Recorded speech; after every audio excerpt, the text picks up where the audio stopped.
మన ప్రభు అయిన యేసు క్రీస్తు అతి శ్రేష్టమైన నామలో కూడి వచ్చిన మీ అందరికీ వందనాలండి. అందరికీ వందనాలు. ఒకరినొకరు వందనాలు చెప్పుకోండి. ఈరోజు బల్లారాధన కాబట్టి ఒకటికి రెండు సార్లు బలకరించుకోండి.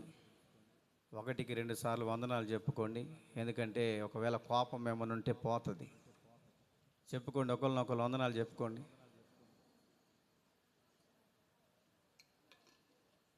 ఒకరినొకరు వందనాలు చెప్పుకోవటం వల్ల ఎటువంటి ద్వేషం అనేది ఉండదు. ఈరోజు బల్లారాధన కాబట్టి ఇంకా మనస్ఫూర్తిగా వందనాలు చెప్పుకుంటే ఇంకా మంచిది. నువ్వు నోరు తెరిచి అమ్మ నేను పొరపాటున మాట్లాడాను నన్ను క్షమించాలా అని అనాల్సిన పనిలే. వందనాలు చెప్పుకుంటే చాలు. ఇంకా ఒకరినొకరు పలకరించుకొని ఒక చిరునవ్వు వేసుకొని వందనాలు చెప్పుకుంటే ఆ కోపమంతా యేసు నామములో కొట్టివేయబడునుగాక. హల్లెలూయా, హల్లెలూయా. ద్వేషమంతా యేసు నామములో కొట్టివేయబడునుగాక. క్షమాగుణాన్ని మీ అందరికీ దేవుడు అనుగ్రహించునుగాక.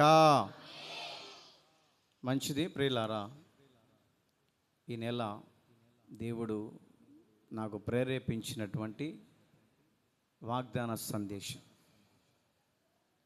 దేవుడు నాకు ప్రేరేపించినటువంటి వాగ్దాన సందేశం మనము ధ్యానం చేసుకుందాం. చదివే వాళ్ళు మైక్ తీసుకొని దగ్గర పెట్టుకొని చదవండి. నోట్లు కొనుక్కోమాకండి. సమూయేలు రాసినటువంటి మొదటి గ్రంథం. మీ బైబిల్ తీసుకొచ్చినటువంటి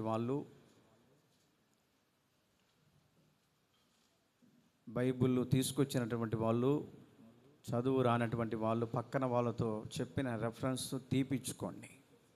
ఒకవేళ కూర్చోటానికి ఇబ్బందిగా ఉన్నటువంటి వాళ్ళు వెనక కుర్చీలు వేయబడ్డాయి, ఎవరు ఇబ్బంది పడొద్దు. ఒకవేళ తగ్గిపోయినటువంటి వాళ్ళు కుర్చీలలో కూర్చోండి, ఇబ్బంది ఏం లేదు. సమూయేలు రాసిన మొదటి గ్రంథం 9వ అధ్యాయం 15-16 వాక్యాల్ని చదువుకుందాం. ఆడ మీటింగ్ పెట్టారు చూడుక.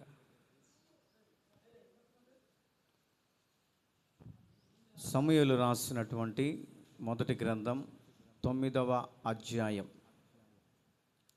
15-16 వాక్యాన్ని చదువుకుందాం.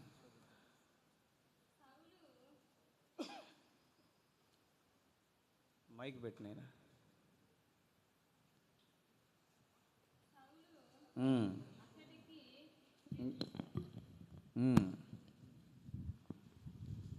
సౌలు అచ్చటికి రేపు వచ్చునని యెహోవా సమూయేలునకు తెలియచేసెను. ఎట్లనగా నా జనుల మొర నా యొద్దకు వచ్చెను. నేను వారిని దృష్టించి ఉన్నాను. చాలండి.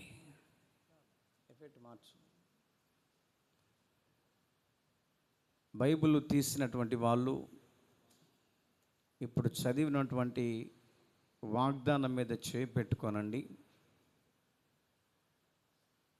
ప్రభువా, ఈ నెలంతా ఈ వాగ్దానంతో నన్ను బలపరచండి, నాకు కావలసిన ఆరోగ్యంతో నింపండి, నన్ను బలపరచండి, ఆత్మీయ జీవితంలో ఎదిగేటట్లుగా నన్ను చేయని ఆ బైబిల్ మీద చేయి పెట్టుకొని కండ్లు మూసుకున్నట్లయితే నీకోసం నేను ప్రార్థన చేస్తాను.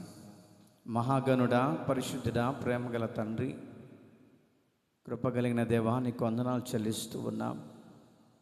ఈ జూన్ నెల మాసములో ఇదిగోనైనా నేను చేసే మొరను నీ విన్నావని, నేను నీ మీద దృష్టి ఉంచానని అయ్యా, మీరు పలికిన ప్రతి మాటను బట్టి నీకు వందనాలు.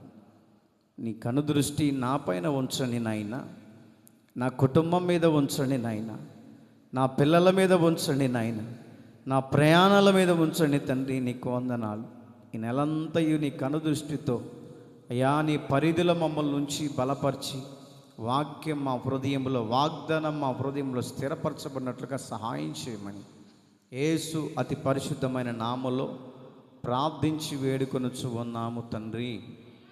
ఆమేన్, ఆమేన్. దేవుడి వాగ్దానం ఈ నెలంతయు మీ కుటుంబాలలో ఏలుబడి చేయునుగాక. దేవుని కనుదృష్టి మీ కుటుంబం మీద ఉండునుగాక. దేవుని కనుదృష్టి పరిధిలో మీరు నిలుచుదురుగాక. చాలా క్రీస్తునందు ప్రియ దేవుని బిడ్డలారా, ఇక వాక్య భాగంలోనికి వెళ్దాం.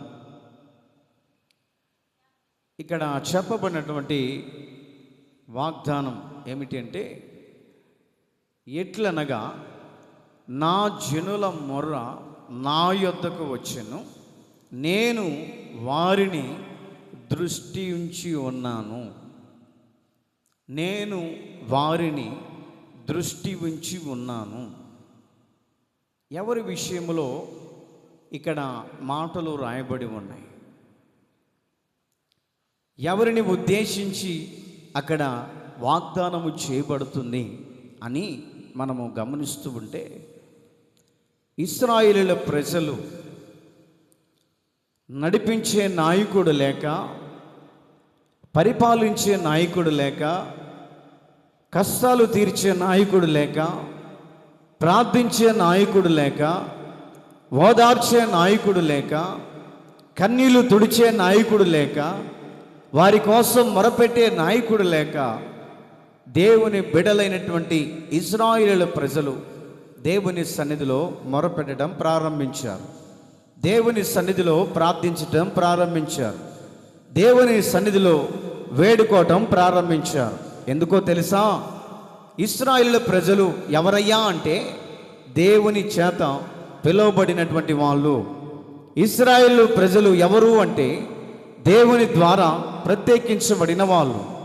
ఇశ్రాయేలు ప్రజలు ఎన్ని బాధలు పడుతున్నప్పటికీ కూడా, ఆ బాధను బట్టి వారు కృంగుతున్నప్పటికీ కూడా, ఇశ్రాయేలు బాధను దేవుడు చూస్తూ అనేక రకాలుగా ఎన్నెన్నో అద్భుతాలు చేస్తూ ఉన్నాడు. ఎన్నెన్నో ఆశ్చర్య కార్యాలు చేస్తూ ఉన్నాడు. నీళ్లు లేని పరిస్థితుల్లో బండను కొట్టి దాహాన్ని తీర్చాడు. చేదైపోయాయి నీరు అని దేవునికి మొర్రపెట్టినప్పుడు సేవకుడి ద్వారా ఒక కొమ్మ వేయగా, ఆ కొమ్మ నీటి మీద పడగా చేదైనటువంటి నీరు మధురంగా మార్చబడింది. ఎన్నెన్నో అద్భుతాలు. అడ్డుగా వచ్చినటువంటి యోర్దాను నదిని పాయలు చేశాడు.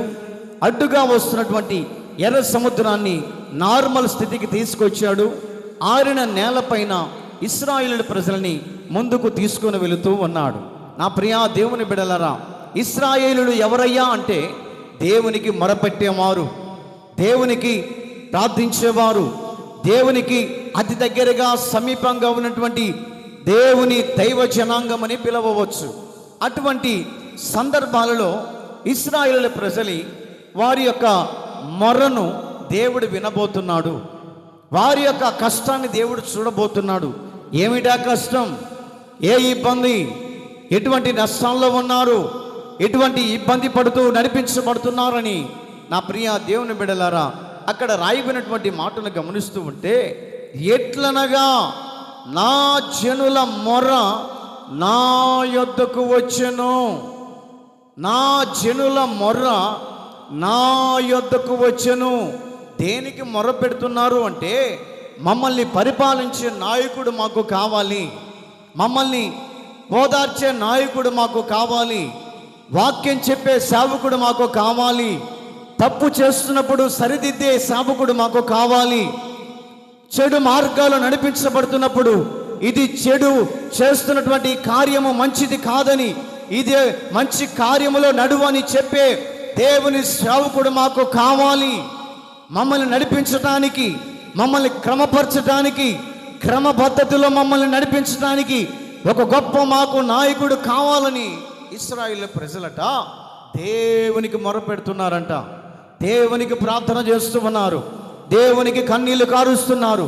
దేవుని సన్నిధిలో ఆయన పాదాలు పట్టుకొని, అయ్యా మమ్మల్ని నడిపించే నాయకుడిని మాకు ఒక ఏర్పాటులో ఉంచు, ఆయన ద్వారా మా హృదయాలు సరి చేసుకుంటాం, ఆయన ద్వారా మా తప్పులు తెలుసుకుంటాం, ఆయన ద్వారా మమ్మల్ని మేము పాపములో పడకుండా సరి అయిన మార్గంలో నడిపించబడతామని దేవుని జనాంగంగా పిలువబడుతున్నటువంటి ఇశ్రాయేలీయులైనటువంటి ప్రజలు మొరపెట్టడం ప్రారంభించారు. మొరపెట్టే వారికి సమీపంగా ఉంటాడని మీకు చెప్పాను కొన్ని దినాలలో. సమీపంగా ఉండే దేవుడు, ఇశ్రాయేలు ప్రజలను ఆలకించిన దేవుడు, ఇశ్రాయేలు ప్రజల ప్రార్థన ఆలకించిన దేవుడు. ఒకానొక రోజున నా ప్రియా దేవుని బిడ్డలారా, సమయం రానే వచ్చింది. ఏమిటా సమయం అంటే పరిపాలించే నాయకుణ్ణి నియమించటానికి, పరిపాలించే నాయకుణ్ణి నియమించటానికి ఒకానొక రోజున వచ్చిందండి. ఏమిటా రోజు అని అంటే, ఒక రోజున దేవుని సేవకుడు అనబడుతున్నటువంటి సమూయేలు అనబడుతున్నటువంటి ప్రవక్త దేవుని దగ్గర మొరపెడుతున్నాడు. అయ్యా, ఇశ్రాయేలు ప్రజలు నా దగ్గరకు వచ్చి మమ్మల్ని పాలించే నాయకుడు కావాలని అడుగుతున్నారు. ఇదిగో వారి పక్షాన నేను నీ యొక్క ప్రవక్తగా నీ దగ్గర బ్రతిమలాడుకుంటున్నాను. నాయకుడిగా ఎవరిని నిర్ణయించాలి, ఎవరిని పెద్దగా నిర్ణయించాలి, ఎవరిని పరిపాలించే వ్యక్తిగా నిర్ణయించాలని దేవుని పక్షాన, ఇశ్రాయేలుల పక్షాన దేవునికి ప్రార్థించడం మొదలు పెట్టాడు. దేవుడు చెప్తున్నాడు, ఇదిగో సమూయేలు, నేను ఒక వ్యక్తిని నేను ఏర్పాటు చేసుకున్నాను. ఆ వ్యక్తి ద్వారా ఇశ్రాయేలు ప్రజల్ని నడిపించడానికి నీవు అధిపతిగా నియమించాలి. ఇశ్రాయేలు ప్రజలని నడిపించడానికి నాయకుడిగా నియమించాలి. ఇశ్రాయేలు ప్రజలని పరిపాలించడానికి రాజుగా నీవు నియమించాలి. పట్టాభిషేకం జరిగించాలని కొన్ని విషయాలు సమూయేలు ప్రవక్త ద్వారా మాట్లాడటం మొదలుపెట్టాడు. ఇదిగో నా ప్రియ దేవుని బిడ్డలారా, ఎవరైతే దేవుని సన్నిధిలో మొరపెడతారో, ఎవరైతే దేవుని సన్నిధిలో కన్నీరు కారుస్తారో, ఎవరైతే దేవుని సన్నిధిలో దుఃఖముల మధ్యలో నిట్టూర్పుల మధ్యలో ఉండి దేవునికి మొరపెడతారో వారి మీదట దేవుని దృష్టి నిలిచి ఉంటుందంట. హల్లెలూయా, హల్లెలూయా. వారి మీద దేవుని దృష్టి నిలిచి ఉంటుంది. దేవుని దృష్టి నిలిచి ఉంటుంది. ఎందుకంటే దేవుని దృష్టి వారి మీద ఎందుకు నిలిచి ఉంటుందంటే, సమీపంగా ఉండే దేవునికి వారు మొరపెట్టారు కాబట్టి, సమీపంగా ఉండే దేవునికి మొరపెట్టారు కాబట్టి.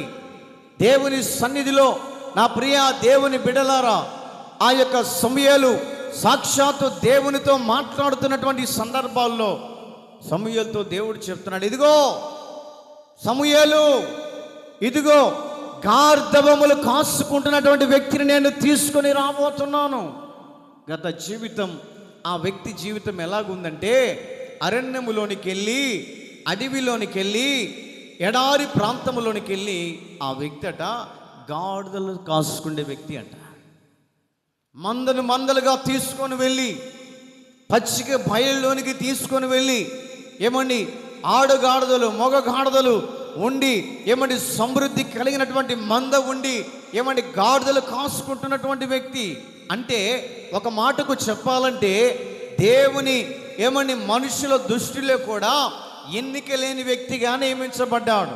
కుటుంబస్తులు ఆ వ్యక్తి ఎంత నాలెడ్జ్ ఉన్నప్పటికీ కూడా, ఇదిగో నీవు దీనికి తప్పక దేనికి పనికిరావు, ఇది నీవు దీనికి తప్పక దేనికి పనికిరావని కొన్ని సందర్భాలలో కుటుంబస్తులే అతన్ని చిన్న చూపు చూశారని బైబిల్లో చరిత్ర రాయబడుతూ ఉంది. నా ప్రియ దేవుని బిడ్డలారా, మనం కూడా కొన్ని సందర్భాల్లో మన పిల్లలు మాట వినలేదనుకోండి, మన పిల్లలు మనం చెప్పిన మాట వినలేకపోతే, ఒరే నువ్వు చదువుకు పనికిరావు, ఏం కాసుకోవాలా బరిగోడ్లు కాసుకోవడానికే పనికొస్తావు అని కొన్ని సందర్భంలో మనం అంటూ ఉంటాం. మానవుడి మాట అనేది ఈ లోక పరంగానే ఉంటుంది. దేవుడు ఆ వ్యక్తి ఉద్దేశము రాబోయే దినాల్లో ఏ విధంగా ఉందో దేవుని ప్రణాళిక మీద ఆధారపడి ఉంటుంది.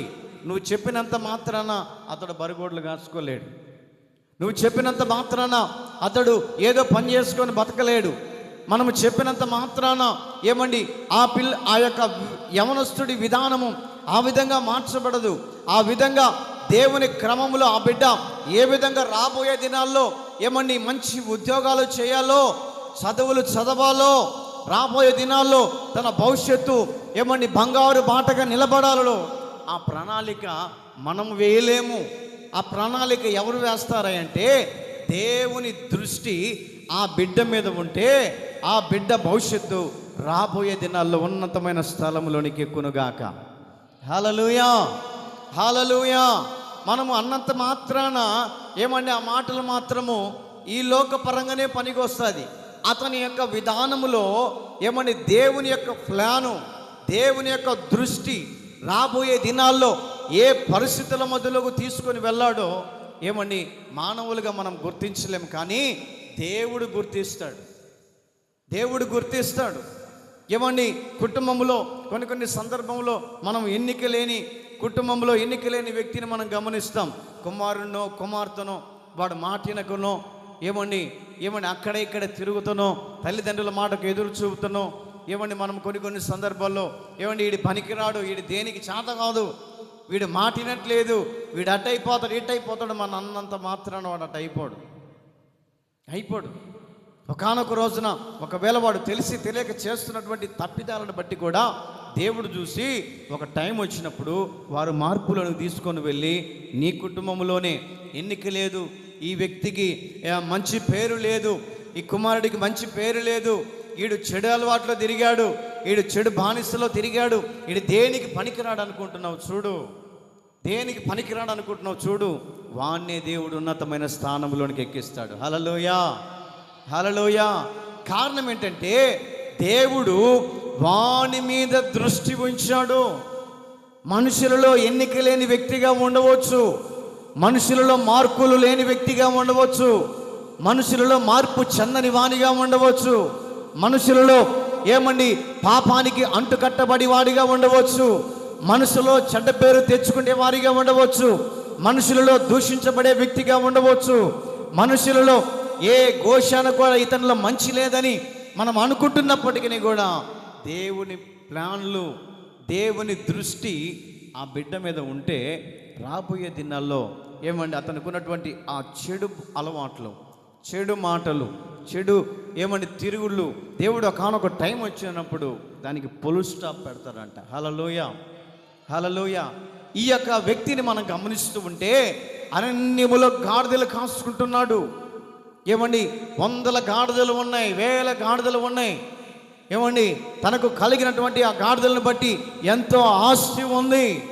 కుటుంబంలో ఎన్నిక లేని వ్యక్తి, కుటుంబంలో విలువ లేని వ్యక్తి, తన కుటుంబస్తులే ఏమండి ఇతనికి ఏ పని చేత కాదని గాడిదలు కొనిచ్చి, ఇదిగో ఇవి కాసుకొని బతుకో,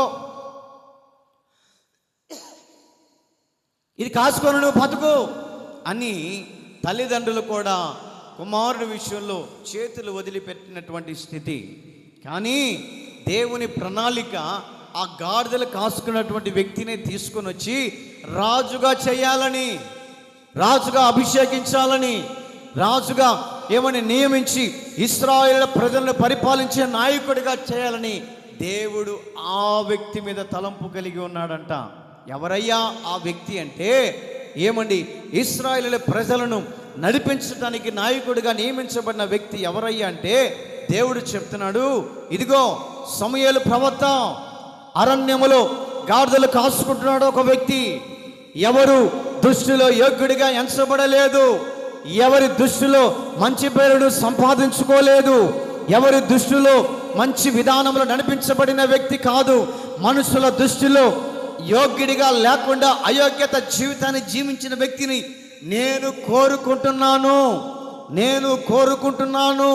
అతని నీవు తీసుకొని రా, అతని నీవు పిలిపించు, అతని నీవు పిలిపించి కబురంపి నా దగ్గరికి తీసుకొని రా అని చెప్పి సమూయేలు ప్రవక్తతో దేవుడు చెప్తే సమూయేలు అనుకున్నాడు, అయ్యా ఆ వ్యక్తి గాడిదలు కాసుకుంటున్నాడు, ఎన్నిక లేని వ్యక్తి,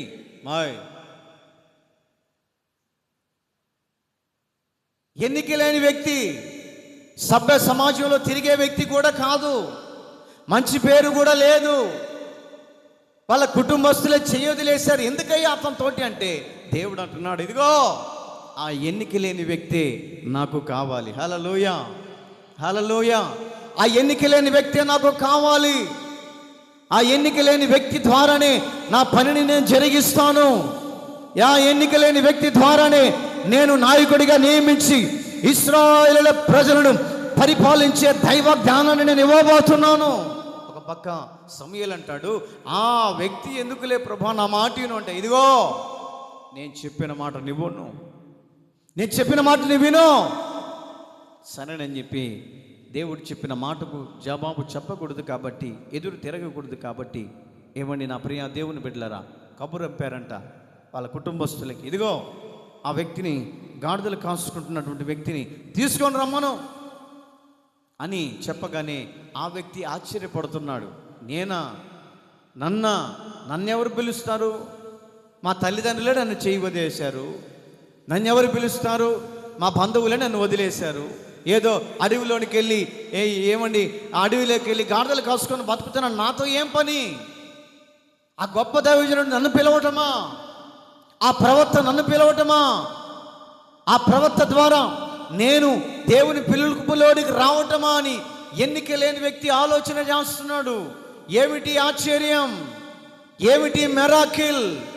ఏమిటి దేవుడు చేయబోతున్న అద్భుతమని ఎదురు చూస్తూ ఉన్నాడు. సరే, తన దగ్గరికి వచ్చారని కొంతమంది, అయ్యా సమూయేలు ప్రవక్త పిలుస్తున్నాడు, రా, సమూయేలు ప్రవక్త పిలుస్తున్నాడు, ఆయన దగ్గరికి రా అని పిలవగానే ఆ సమూయేలు ప్రవక్త పిలుపు మాటకు లోబడి ఏమండి చింపిరి బట్టలతోటి, గాడిదలు కాసుకుంటున్నటువంటి వ్యక్తి కదండి, గాడిదలు కాసుకుంటున్నటువంటి వ్యక్తి నీట్గా డ్రెస్ చేసుకొని, ఇస్త్రీ డ్రెస్ చేసుకొని పోతాడా?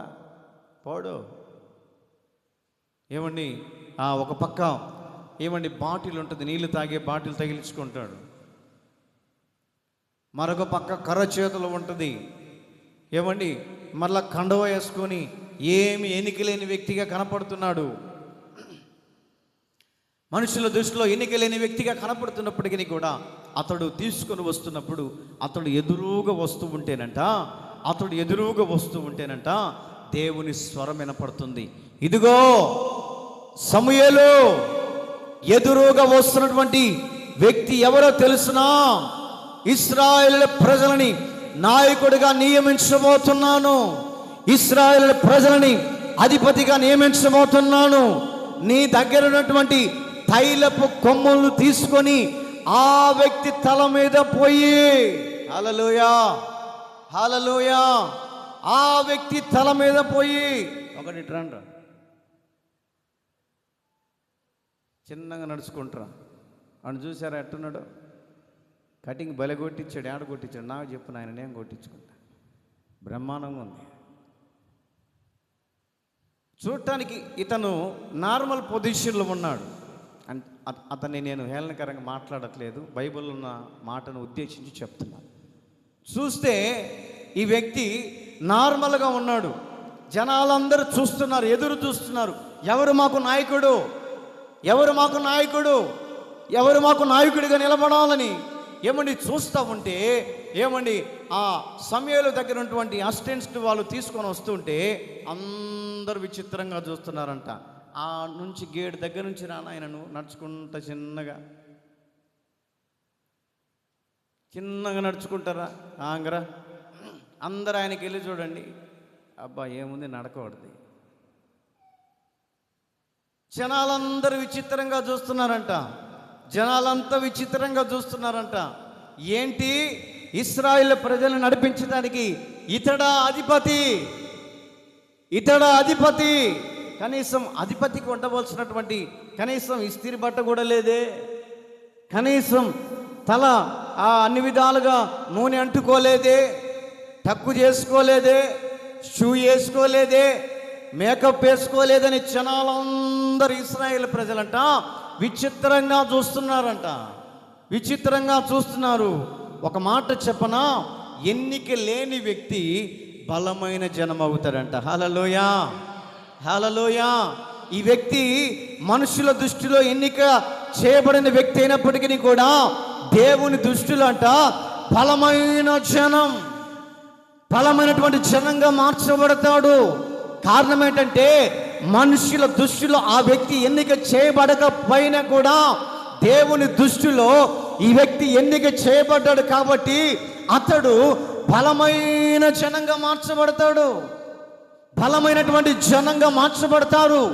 పేరు ప్రఖ్యాతిని రాబోయే దినాల్లో సంపాదించుకుంటాడు. దేవుని వాక్యాన్ని ప్రకటించగలుగుతాడు, దేవుని వాక్యాన్ని అనేక మందికి చాటి చెప్పగలుగుతాడు.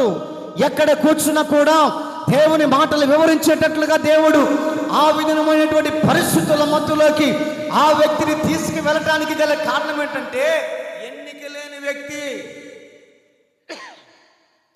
లేని వ్యక్తి. ఈ బిడ్డ నీకు ఏమని నీ కుటుంబంలో ఏమని తల్లిదండ్రులుగా పిలువబడుతున్నటువంటి వారు ఈ బిడ్డ విషయంలో ఎన్నిక లేని వ్యక్తిగా నువ్వు చూస్తావేమో. వీడు చిన్నవాడు, వీడికి తెలివి తక్కువ, పెద్దలతో మాట్లాడే విధానం తెలియదు, పెద్దలను ఎలా గౌరవించాలో తెలియదు, వీడు దేనికి పనికిరాడని కొన్ని సందర్భాల్లో ఈ కుమారుడి విషయంలో నువ్వు అనుకుంటున్నావే.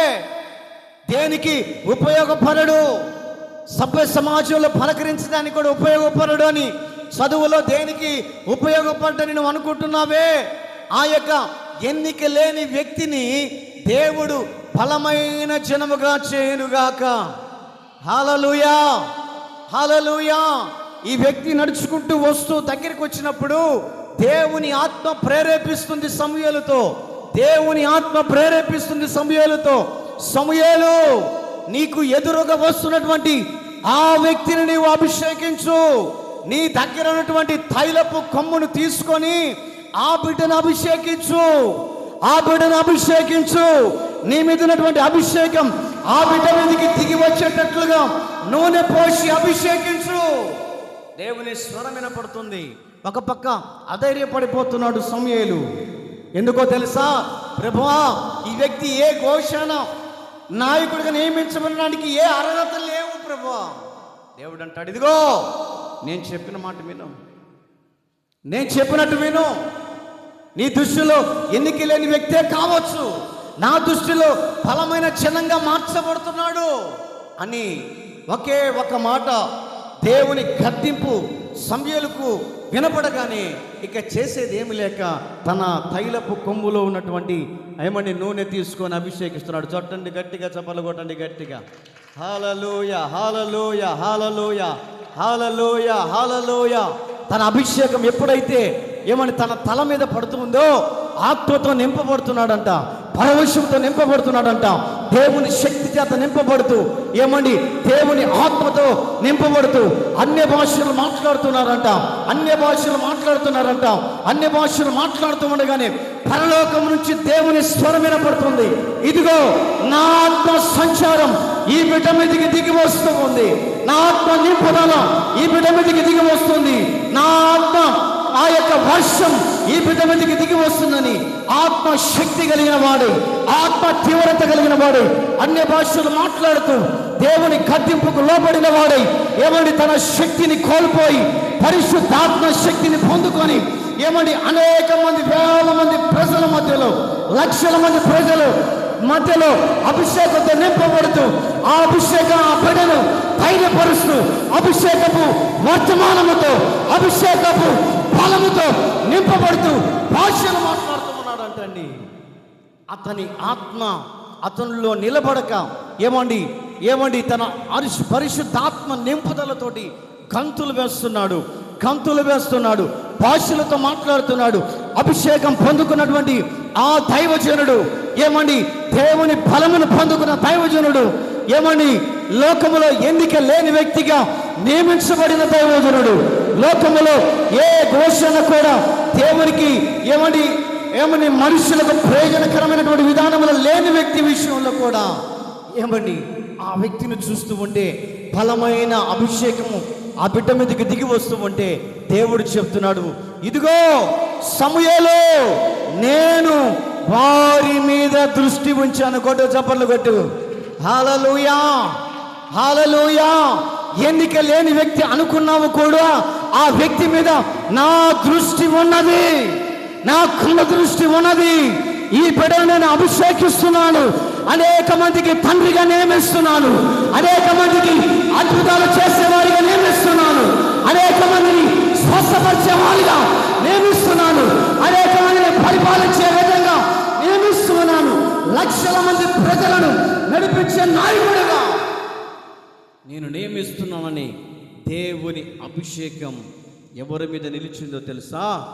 ఎవరో తెలుసా? ఈ బిడ్డ ఎన్నిక లేని వ్యక్తిగా పిలబడినటువంటి వారి మీద దేవుడు కనుదృష్టి ఉంటది.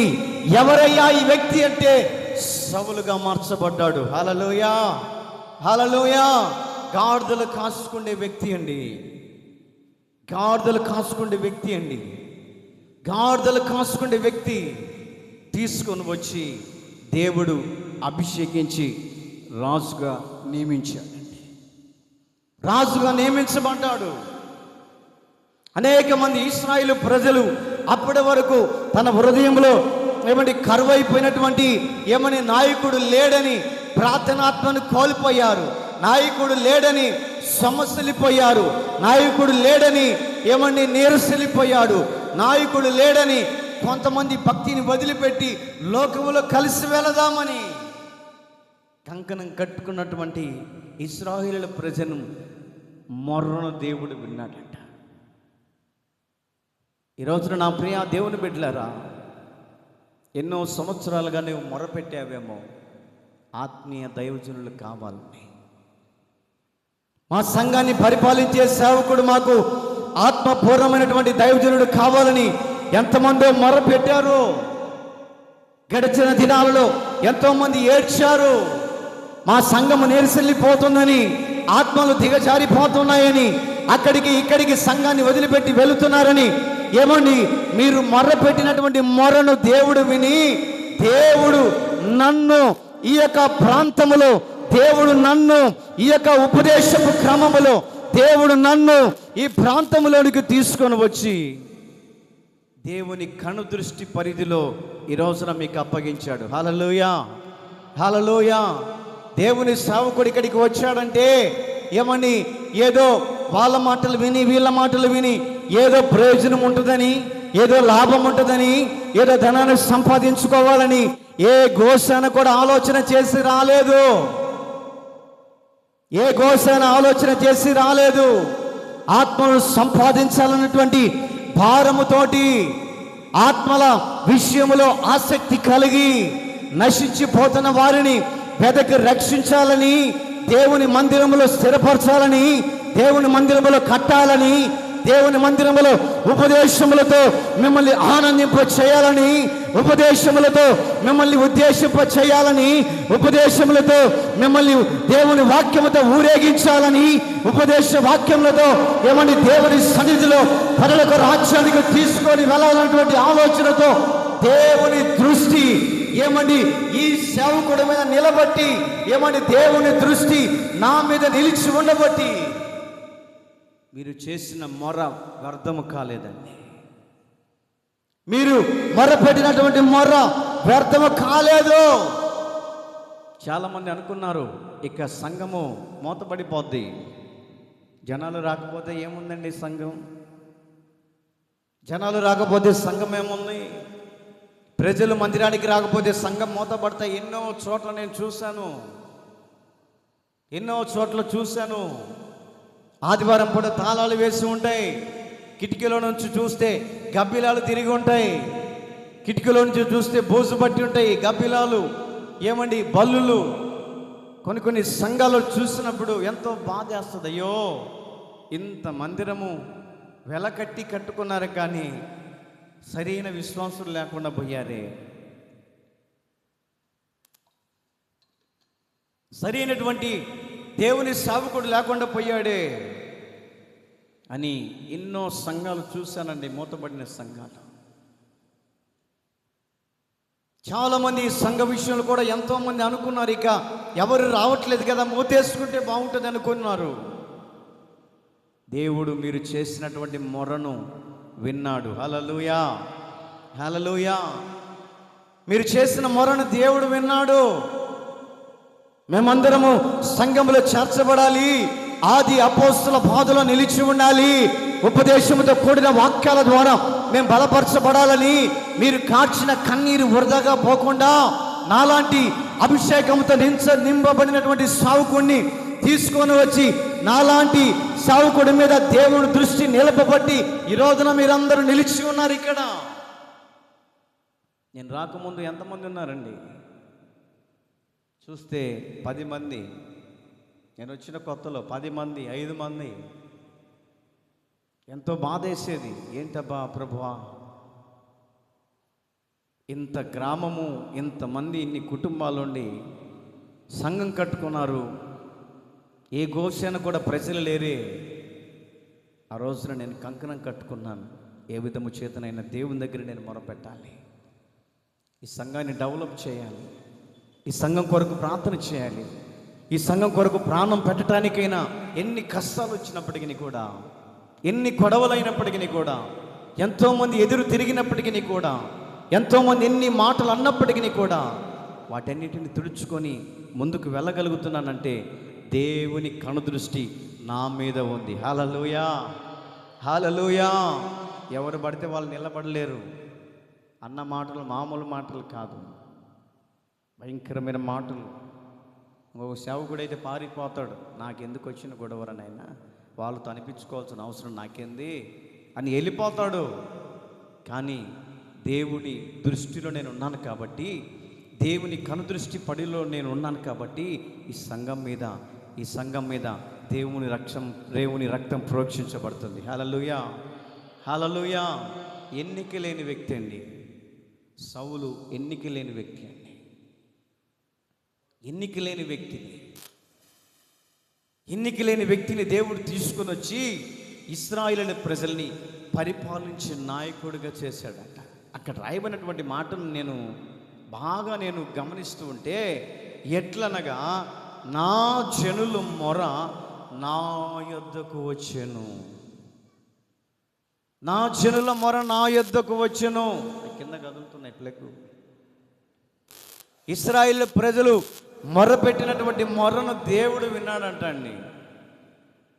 ఈ సంఘంగా కూడినటువంటి మీరు కూడా ఏమండి, సంఘ విషయంలో ఎంతగానో మొర పెట్టారు దేవుని సన్నిధిలో, ఎంతగానో కన్నీళ్లు గార్చారు, ఎంతగానో దేవుని దగ్గర మొరపెట్టాడయ్యా, మాకు మంచి సేవకుడు రావాలా, మంచి వాక్యాన్ని బోధించాలా, ఈ సంఘాన్ని అభివృద్ధి చేయాలని ఏనాడు చేసినటువంటి మీ కన్నీరు వ్యర్థంగా పోలేదు. దేవుని సన్నిధిలో కార్చిన కన్నీరు వృధాగా ఏ రోజు పొరపాటునే పోదు. కాస్త లేట్ అయినప్పటికీ కూడా దేవుని కార్యం చేయటం అనేది ఆలస్యమైనప్పటికీ కూడా కార్యము పక్కాగా నీ చేతుల్లో జరుగుతుంది. కాస్త లేట్ అవుతుంది. ఆ లేట్ అవటానికి కారణాలు కూడా ఏమండి, కొన్ని ఆటంకాలు వస్తుంటాయి, అడ్డులు ఏర్పడుతుంటాయి, విరోధ భావం ఏర్పడుతూ ఉంటుంది. ప్రజల మధ్యలో ఏమండి గొడవలు ప్రారంభించబడుతూ ఉంటాయి. ప్రజల మధ్యలో సమాధానం ఉండదు, ప్రజల మధ్యలో సంతోషం ఉండదు, ప్రజల మధ్యలో ఐక్యత భావము లేక కాస్త లేట్ అవుతూ వస్తూ ఉంది. కార్యం జరగటం మాత్రం పక్కాగా దేవుడు చేస్తాడండి. హల్లెలూయా, హల్లెలూయా. బైబిల్లో ఒక మాట రాయబడింది, నాకు మొర పెట్టే వారికి నేను సమీపంగా ఉంటాను. మనం ఒక ఊరికి ఏమండి లెటర్ రాసి పంపించాలంటే ఏమండి 4-5 రోజులు పడుతుంది. ఇదివరకు ఇప్పుడు ఫోన్లు హలో అంటే హలో, ఎదురుగా తిప్పుకోవటమే చెల్లిక. ఏందక్క బాగున్నావా? బాగున్నా. నువ్వు బాగున్నావా? బావ ఎట్టున్నాడో? బాగున్నాడు. ఇదివరకు అవి ఆడున్నాయి. లెటర్ రాయాలి, లెటర్ రాసి అమ్మ ఎలాగున్నావు, బాగున్నావా, నీ ఆరోగ్యం బాగుందా, జాగ్రత్త అని చెప్పి ఏమండి మార్కాపురం పోయి ఆ డబ్బాలేయాలి. అడ్రస్ అన్నీ ఏమన్నా ఒక్కటి తప్పుపోతే అది పోదా అని ఆ డబ్బాలనే ఉంటుంది. అది ఆ డబ్బాలో వేసి లెటర్ వేస్తే ఏమండి అది వారానికి ఏమో చేరేది. ఆది కాలంలో బైబిల్లో ఉన్నటువంటి కాలములట పావురాలను పెంచుకునే వాళ్ళంట. పావురాలను పెంచుకొని ఆ పావురాలకి ఏమండి ఇటువంటి పేపర్ మీద ఏమండి ఇంకుతోటి రాసి మడత పెట్టి నోటికాడ పెడితే పలానా చోట రాజుకి ఇచ్చిరా పోనంటే ఆ పావురాలు తీసుకుపోయి ఇచ్చేవాళ్ళంట. పావురాలు తీసుకుపోయి ఎగురుకుంటూ పోయి ఆ రాజుకి ఇచ్చి వచ్చేదంట లెటరు. ఆది కాలంలో, బైబిల్లో ఉన్నటువంటి కాలం ఆది కాలంలో. మనం ఏదన్నా కుటుంబస్తులకు పేర్లు రాయంటే రాసి అడ్రస్ సహా పెట్టేసి ఆ డబ్బాలు వేసిపోతే ఆ పోస్ట్ మ్యాన్ ఎప్పుడు వస్తాడో పాపం తీసుకునేది ఏమంటే వారానికో 2 వారాలకు చేరుస్తాడు. ఈలోపు ఈమె చనిపోయి ఉంటుంది, కార్యక్రమం కూడా అయిపోయి ఉంటుంది. కానీ ఈరోజున దేవునికి మనం లెటర్ రాయాలంటే పేపర్ తీసుకుని టాగులు రాయాల్సిన పనిలే. మోకరించి దేవుని సన్నిధిలోకి వచ్చాయా, నా పరిస్థితి ఈ విధంగా ఉంటే, నీవు ఎప్పుడైతే దేవునికి మొరపెడతావో ఆయనట సమీపంగా ఉంటాడంట. హల్లెలూయా, హల్లెలూయా. డైరెక్ట్ లెటరు దేవుడికి నువ్వు డైరెక్ట్ లెటర్ రాయాలంటే దేవుని మందిరానికి వచ్చి మొరపెడితే చాలండి. మొరపెట్టే వారికి సమీపంగా ఉంటాడంట. ఆ రోజున ఇశ్రాయేల్ ప్రజలు కూడా నడిపించే నాయకుడు నాకు కావాలని ప్రార్థన చేసినప్పుడు ఇశ్రాయేల్ ప్రజలు మొరను దేవుడు ఆలకించి ఏమండి అక్కడ ఆ వ్యక్తి ద్వారా, ఆ సౌలు ద్వారా నాయకుడిగా నియమించబడ్డాడు. 17వ వాక్యం చదువుదాం. 17వ వాక్యం.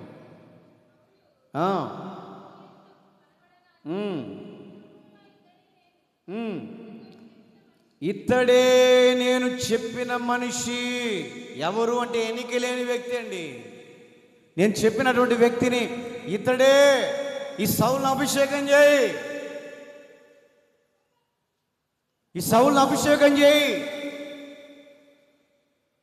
ఇతడే నేను అభిషేకిస్తున్నటువంటి వ్యక్తి, నేను ఏర్పాటు చేసుకున్న వ్యక్తి. ఈ రోజున నా ప్రియ దేవుని బిడ్డలారా, మనం ఎన్నిక లేని వారికే కావచ్చు. చాలామంది కొన్ని పరిస్థితుల్లో గొడవైనప్పుడు మన మీదికి, ఒంటికేల మీదకి వచ్చి ఏమండి ఎవరి దిక్కు లేని వాళ్ళమని, ఎవరి అండ లేని వాళ్ళమని కొన్ని సందర్భాలు బెదిరిస్తూ ఉంటారు. అప్పుడు మనము ఒకే ఒక దిక్కును కోరుకోవాలి, యేసయ్య దిక్కును. చాలామంది అంటుంటారు, నీకు దిక్కున్న వాళ్ళకి చెప్పుకోపో, నీ దిక్కున్న వాళ్ళకి చెప్పుకోపో. మన దిక్కు ఎవరో కాదండి, యేసయ్యే. హల్లెలూయా, హల్లెలూయా. మొరపెట్టాలని నీకు ఆలోచన కలిగినప్పుడల్లా మందిరంలోకి వచ్చి కన్నీళ్ళు కార్చి దేవుని దగ్గర ప్రార్థన చేస్తే ఆయన నీకు సమీపంగా ఉంటాడంట. ఇశ్రాయేలు ప్రజలు మొరపెట్టారండి. గాడిదలు కాసుకుంటున్నటువంటి వ్యక్తిని తీసుకొని వచ్చి ఒక రాజుగా నియమించాడంట. ఈరోజున దేవుని కనుదృష్టి పరిధులను ఉండగలిగితే, దేవుని దృష్టి నీ మీద ఉండగలిగితే ఆయన నిన్ను రాబోయే దినాల్లో ఆశీర్వాదకరంగా మార్చునుగాక. హల్లెలూయా. ఎవరి మీద ఆయన కనుదృష్టి ఉంచుతాడో, ఈ మాటను చెప్పి నేను త్వరగా ముగిస్తాను. ఎవరి మీద ఆయన కనుదృష్టి ఉంచుతాడు? నెహెమ్యా గ్రంథం 5వ అధ్యాయం 18, 19 వాక్యం. నెహెమ్యా గ్రంథం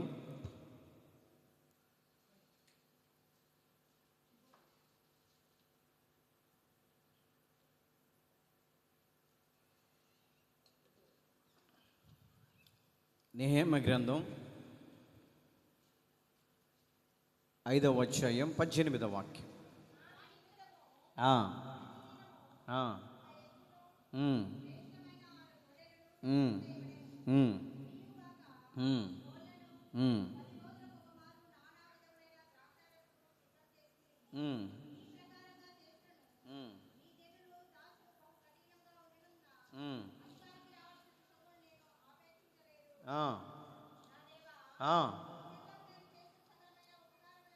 నా దేవా, ఈ జనులకు చేసినటువంటి,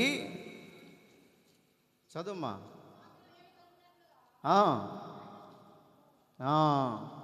నన్ను దృష్టించుము. ఈ జనులకు చేసినటువంటి ఉపకారములను బట్టి నన్ను దృష్టించుము. దేవుని దృష్టి ఎవరి మీద ఉంటుందంటే, ఉపకారము చేసే వారి మీద దేవుని దృష్టి ఉంటుందంట. ఎవరి మీద ఉంటుంది? ఉపకారము. చాలామందిని మనం గమనిస్తే ఏమండి, ప్రజలు అనబడుతున్నటువంటి వాళ్ళు అపకారం చేయడానికే ప్రయత్నం చేస్తుంటారు. అపకారం చేయడానికి ఉపకార బుద్ధి అనేది ఏమండి చాలామంది హృదయాల్లో కరువైపోతుంది. మేలు చేసే బుద్ధి కరువైపోతూ ఉంటుంది. ఏ విధంగా ఆ వ్యక్తి బాగుపడుతున్నాడా, ఆ బిడ్డకి అపకారము చేయాలా, ఆ బిడ్డకు ఏ రోజు ఆ మంచి విధానంలో నడిపించబడుతున్నాడు, అపకారం జరిగించాలని ఎదుగుతున్నటువంటి వ్యక్తులను చూసి ఏమండి ఉపకారము చేయాల్సిన దానికి బదులు అపకారము చేస్తున్నారట. అపకారము చేస్తూ ఉన్నారు. ఎవరయ్యా అంటే నెహెమ్యా అనబడుతున్నటువంటి దైవజనుడి దగ్గర ఏమి పెరిగి పెంచబడుతున్నటువంటి దేవుని బిడలే.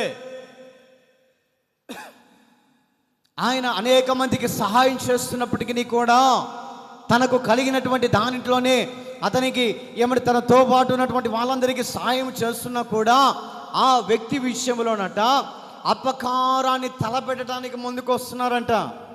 ఎందుకంటే మందిరాన్ని కట్టడానికి నెహెమ్యా ముందుకు వస్తుంటే మందిరాన్ని కట్టడానికి, మందిరాన్ని డెవలప్ చేయటానికి, మందిరంలోనికి అనేక మంది ప్రజల్ని తీసుకొని రావటానికి, మందిరంలో ఉన్నటువంటి విశ్వాసులను ఉద్రేకపరచడానికి, మందిరంలో ఉన్నటువంటి విశ్వాసులకి చక్కటి వాక్యాన్ని బోధించడానికి, మందిరంలో ఉన్నటువంటి విశ్వాసులని ఏమండి అభివృద్ధి పదవిలోనికి తీసుకొని వెళ్ళటానికట ఈ నెహెమ్యా ప్రయాసపడుతుంటే, మందిరాన్ని కట్టడానికి ప్రయాసపడుతుంటేనట తన తోబుట్టు వాళ్ళే, తన చుట్టుపక్కల ఉన్నటువంటి వాళ్ళే ఏమండి అపకార బుద్ధిని చేస్తున్నారంట.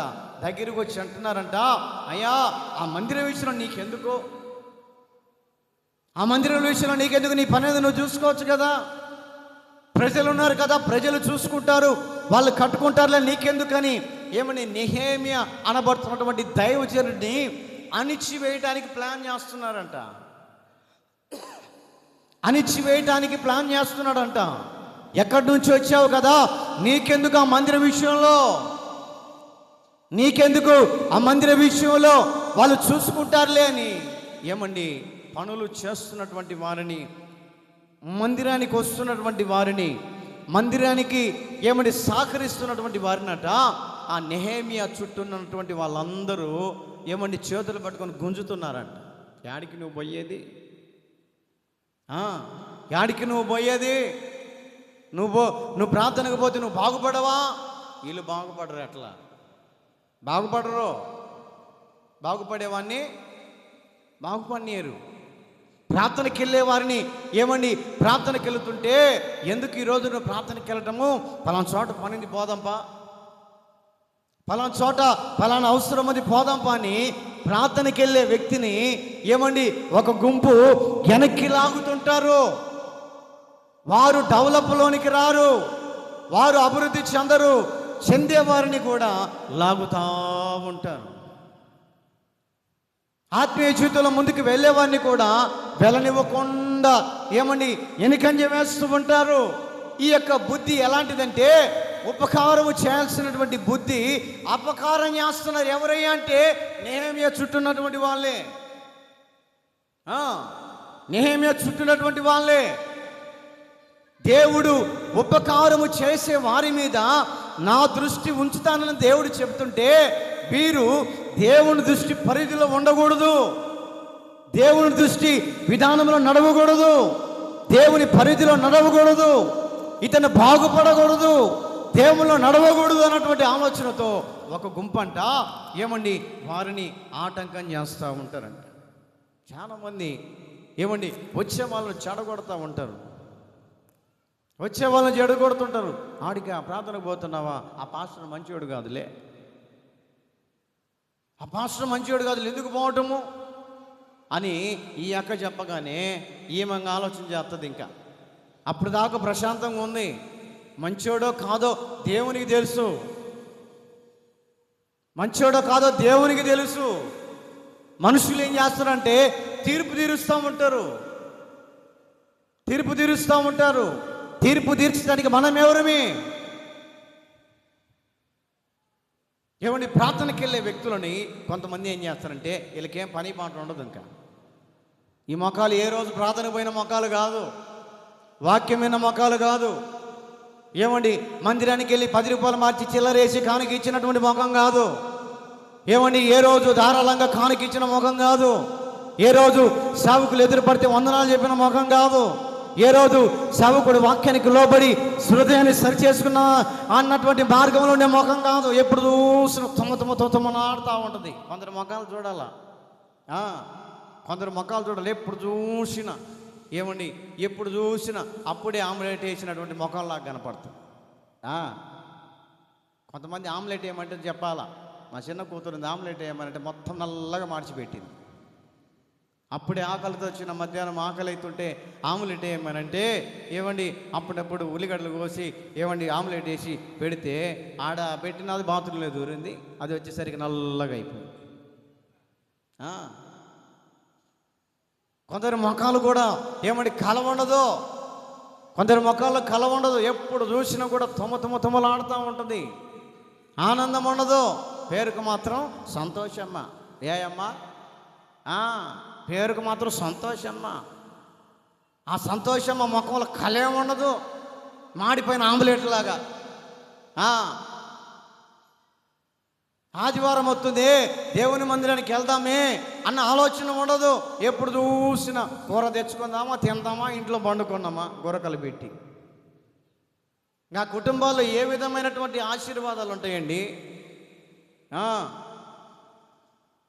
ఏ విధంగా ఉంటాయి? నేను ఒక ఊరిలో ఒక ఊరిలో ఒక ఇంటికి ప్రార్థన చేయడానికి పోతే ఆమె ఎదురుగా ఒక ఆమె నన్ను చూసి అని ముఖం పెట్టుకొని నోట్లో ఏంటంటే పళ్ళు కొరుకుతూ పోయి ఆ గోడ తగిలింది. నేనేం చేసినా మళ్ళీ నాకు అర్థం కాలే. నేను ఎవరికి అపకారం చేయలేదండి.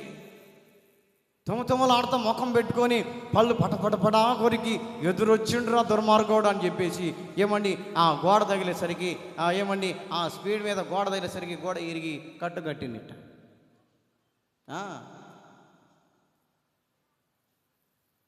పలానక్కకు ఏదో పాపం బాగలేదట అని చెప్పేసి నాకు చెప్తే పోనీలా ఎటువంటి ఆ మనసులు ఏమన్నా కూడా నాకెందుకులే సాగుడిగా పలకరిద్దామని పోతే చెయ్యట కట్టిరు స్టాండ్ మీద. మీరు అలలు చెప్పమంటే చేతులు ఎత్తారు చూడు, అలేలియా అని అట కట్టిరట స్టాండ్ పెట్టి. ఏందక్క ఏమైంది అంటే ఏం చెప్పేది లేన్నో ప్రార్థన చేసిపో. పోయి గోడ ఆడదగిలేసరికి గోడ ఇరిగింది. ఏమంత అవసరం అండి? ఏమంత అవసరము? అంత అవసరం ఏముంది? గోడ తగలాల్సిన అవసరం ఏముంది? గోడ కొట్టుకోవాల్సిన అవసరం ఏముంది? ఈ రోజున క్రైస్తవులు కూడా ఆ రకంగా తయారైపోతున్నారు. పిల్లల్ని కంట్రోల్ చేయనట్టు. ఎవరు అంటే దేవుని బిడలే. ఈ నెహెమ్యాతో పాటు ఉన్నటువంటి వాళ్ళందరట ఏమండి ఉపకార బుద్ధిని మేలుని చేయాలన్నటువంటి ఆలోచన కొంతమంది ఒక గుంపుకుంటే మరొక గుంపు కట్ట ఏ విధము చేతనైనా ఆ మందిరాన్ని కూలగొట్టేయాలి, ఆ మందిరంలోనికి జనాలు పోనీయకుండా చేయాలి, ఆ మందిరాన్ని అభివృద్ధి చేయకూడదు. ఏందో వీళ్ళు సొమ్ము ఈడ పెట్టినట్టు, వాళ్ళ సొమ్ము ఏదో తీసుకొచ్చి ఈడ పెట్టినట్టు చాలామంది.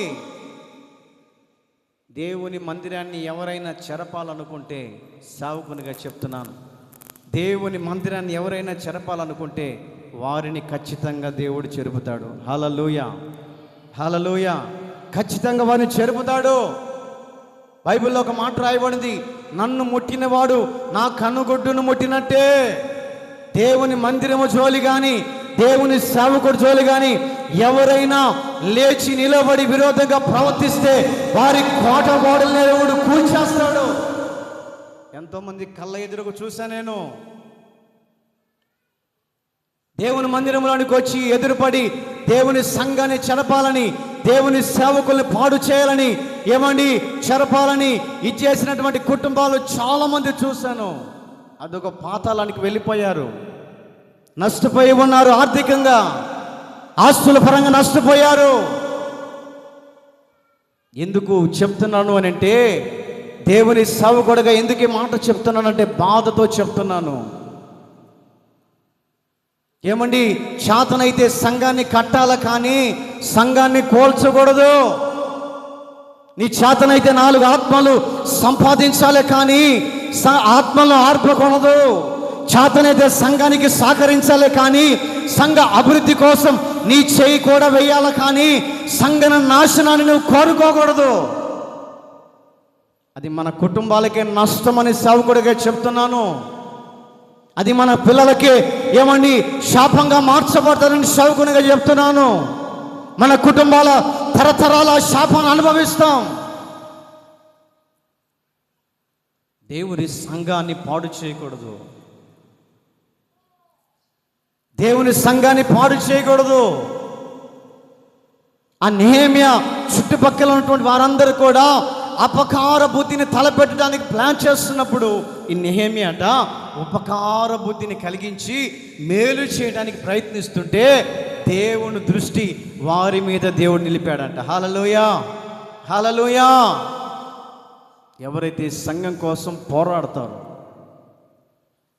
ఎవరైతే సంఘ క్షేమాభివృద్ధి కోసం ముందుకు వస్తారో దేవుని దృష్టి వారి కుటుంబం మీద ఉంటుందండి. నష్టపరచడానికి వచ్చిన వారి తలల మీద దేవుని దృష్టి ఉండదు. ఈ మిట్ట మధ్యాహ్న వేళలో నా ప్రియ దేవుని బిడ్డలారా, నెహెమ్యా విషయంలో గమనిస్తూ ఉంటే ఉపకార బుద్ధిని తలపెడుతున్నాడంట. ఉపకార బుద్ధిని ఈ పునరుద్ధానపు ఆరాధనలో నీ ఆత్మీయ జీవితంలో ఎదుగుతున్న నీవు అవసరమైతే సంఘం కోసం ఉపకార బుద్ధిని తలపెట్టు. మేలు చేయడానికి ముందుకురా, మేలు చేయడానికి కంకణం కట్టుకో. మేలు చేయడానికి నీవు ముందడుగు వేయగలిగితే దేవుని దృష్టి నీ కుటుంబం మీద నిలుచునుగాక. హల్లెలూయా. ఒక చిన్న మాట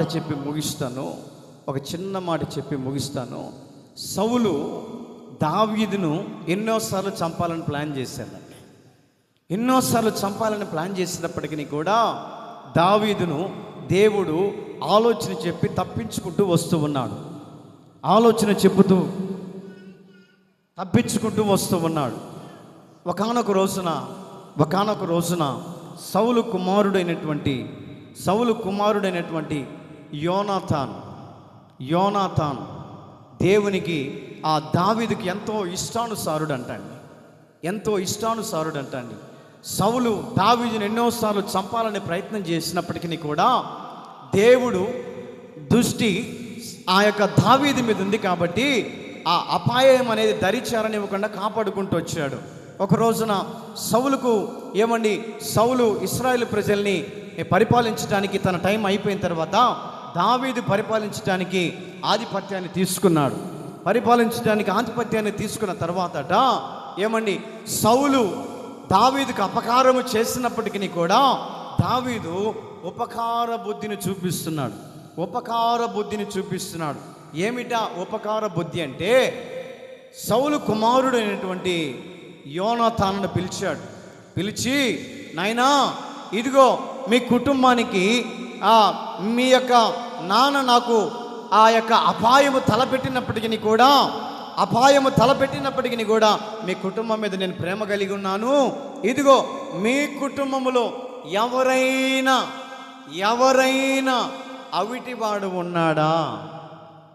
అవిటివాడు ఉన్నాడా అని సౌలు కుమారుడైనటువంటి యోనాతాన్ని పిలిపించి అడుగుతూ ఉన్నాడు. ఆ వ్యక్తి చెప్తున్న మాట ఏంటంటే, అయ్యా, నా కుటుంబంలోనే నా కుమారుడు మెఫీబోషెతు అనే వ్యక్తి ఉన్నాడు. ఆ వ్యక్తి కుంటివాడిగా ఉన్నాడయ్యా. ఎప్పుడైతే ఆ మాట చెప్పాడో సౌలు మనసు, ఎప్పుడైతే ఆ మాట చెప్పాడో దావీదు మనసట వేదనతో చెందిందంట. ఎందుకంటే అయ్యో, ఎందుకు ఈ వ్యక్తి ఈ విధంగా ఉన్నాడు అని వేదన చెంది ఆ యొక్క యోనాతానుతో చెప్తున్నాడు, ఇదిగో నీ కుటుంబంలో ఉన్నటువంటి ఆ నీ కుమారుని తీసుకొనిరా. అతడు ఎంతకాలమైతే బ్రతుకుతాడో, ఎంతకాలమైతే జీవిస్తాడో, ఎంతకాలమైతే భూమి మీద బట్ట కట్టి నివసిస్తాడో ఆ వ్యక్తిని పోషించే బాధ్యత నేను తీసుకుంటాను. హల్లెలూయా, హల్లెలూయా.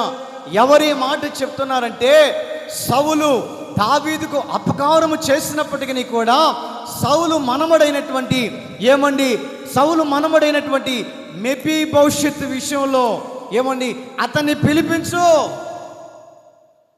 అతడు చనిపోయేంత వరకు అతని యొక్క బాగోగులన్నీ ఆ వ్యక్తి చూసుకున్నాడంట. వాస్తవానికి సౌలు అపకారం చేశాడు దావీదుకి. ఆ దావీదు కూడా సౌలుకు అపకారం చేయాలి. కానీ సౌలు హృదయములో ఆ దావీదు హృదయంలో ఏ కాడికి మేలు చేయాలనే మనసే ఉంది, కానీ అపకారం చేసే బుద్ధి లేదు. ఎందుకంటే దేవుని దృష్టి దావీదు మీద ఉంది కాబట్టి, దేవుని దృష్టి దావీదు మీద ఉంది కాబట్టి, అందుకే దావీదు అంచెలంచెలుగా ఆశీర్వదించబడుతున్నాడు. అందుకని ఒక చోట రాయబడింది, సౌలుకు ఏమండి 1000 కొలది స్తోత్రాలు, దావీదుకు 10,000 కొలది స్తోత్రాలని ఏమండి ఘనముగా ఊరేగిస్తున్నారంట. హల్లెలూయా, హల్లెలూయా. 1000 కొలది స్తోత్రాలు సౌలుకైతే 10,000 కొలది స్తోత్రాలు. ఎందుకంటే ఏమండి సౌలు ఏమండి దేవుని నమ్మాడు, కానీ అపకార బుద్ధిని తలపెట్టాడు. అపకార బుద్ధిని తలపెట్టాడు. ఎవరికంటే దావీదుకి. దావీదు మనస్సులో అపకార బుద్ధి లేదు, ఉపకార బుద్ధిని కలిగి ఉన్నాడు. కాబట్టి సౌలు మనమడైనటువంటి మెఫీబోషెతును పిలిచి, ఇదిగో ఇతను ఎంత కాలం బ్రతుకుతాడో, ఇతనికి నీవు జీవన పదవి పెట్టు, ఇతనికి భోజనం పెట్టండి అని తన రాజా ఆశ్రమంలో తీసుకొని వచ్చి చనిపోయేంత వరకట అతన్ని ఆర్థికంగా ఆత్మీయంగా భోజనం పెట్టి మంచి మంచి వస్త్రాలు ఇస్తూ తనని కాపాడుకుంటూ వచ్చాడట. లాస్ట్న మెఫీబోషెతు అంటాడు, ఎందుకయ్యా మా చేసిన నీకు అపకారము తలపెట్టాడు కదా, నిన్ను చంపాలని చూశాడు కదా, ఎందుకు మా కుటుంబంలో నన్ను ఎందుకు దగ్గరికి తీయాలనుకున్నావు?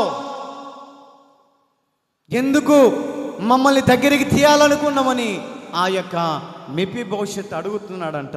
అడుగుతుంటే అప్పుడు చెప్తున్నాడు, మీ యొక్క చేజనైనా అపకార బుద్ధి కలిగిన వాడే, కానీ నేను మాత్రము అపకారం చేసేవాడిని కాదు. ఎందుకంటే దేవుని చేత అభిషేకించబడిన వ్యక్తిని. హల్లెలూయా, హల్లెలూయా.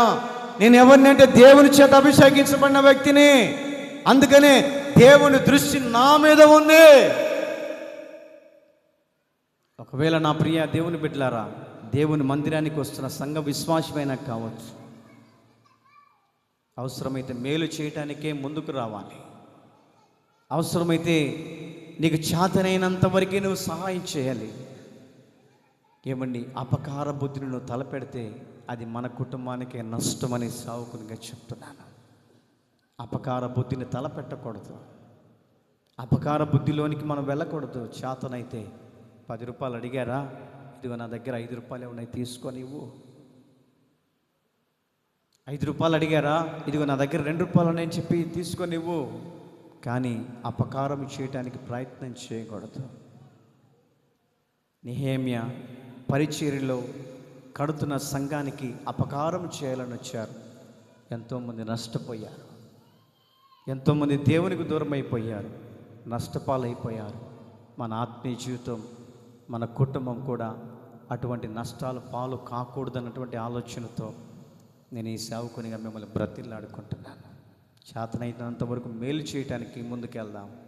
అపకార బుద్ధిని మన హృదయంలోనికి రానివ్వక, ఒకవేళ నీకు వాళ్ళు అపకారం చేసినప్పటికీ కూడా దేవుని సన్నిధిలో క్షమించమని అడుగు.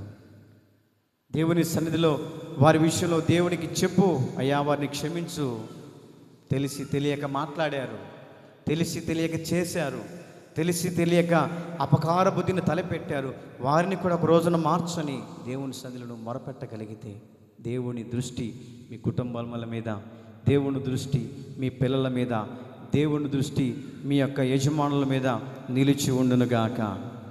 ఆమేన్, హల్లెలూయా. తలలు వంచండి, కళ్ళు మూయండి, ప్రార్థన చేసుకుందాం.